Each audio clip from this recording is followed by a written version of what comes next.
لیے کہ اگر تم نے بے گناہ کسی کو قتل کیا ہے، ایک انسان کا قتل تمام انسانیت کے قتل کے برابر ہے، اللہ معاف نہیں فرمائے گا۔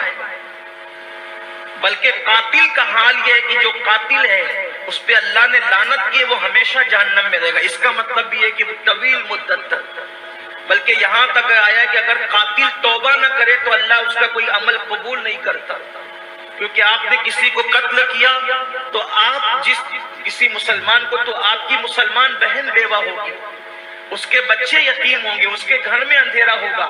مسلمان ایک جسم کی طرح ہے، کسی کو بھی تکلیف و درد تو ہم ہی کو ہونا ہے، اس لیے ایک دوسرے کو قتل مت کرو۔ آج ہم دیکھ رہے ہیں کہ اپنے شہر میں ابھی رمضان شریف سے پہلے قتل کی کئی واردات بھی ہوئی، چھوٹی چھوٹی چیزوں پر، چھوٹی چھوٹی چیزوں، کتے کو چھیڑ دیا اس پر قتل کی واردات، بچوں پر سے جھگڑا ہوا اس پہ قتل کی واردات۔ قتل کو آسان سمجھ رکھا ہے، قتل کو آسان سمجھ رکھا ہے، قاتل پر اللہ نے لعنت کی ہے، لعنت۔ اس کا کوئی عمل اللہ کی بارگاہ میں اس وقت تک قبول نہیں ہے جب تک وہ توبہ نہ کر لے۔ اتنا ناراض ہوتا ہے اللہ قاتل سے، اس لیے بے گناہ، اچھا مسلمان تو مسلمان ہے، کسی کافر کو بھی بے وجہ قتل کرنے کی اجازت نہیں ہے۔ مسلمان تو بڑی چیز ہے، کوئی اگر مسلمان نہیں ہو تو اس کو بھی قتل نہیں کر سکتے، اتنا آسان نہیں ہے قتل۔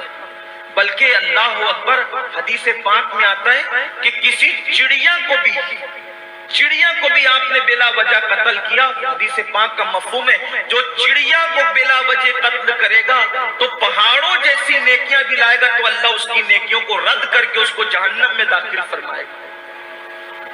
یعنی چڑیا اگر حلال تھی، آپ نے کھانے کے لیے ذبح کیا تب تو ٹھیک ہے، آپ کی ضرورت تھی، بلا وجہ قتل کیا، کھیل تماشے میں قتل کیا، پہاڑوں جیسی نیکیاں ایک چڑیا کے قتل پر رد کر دی جائے گی، پہاڑوں جیسی۔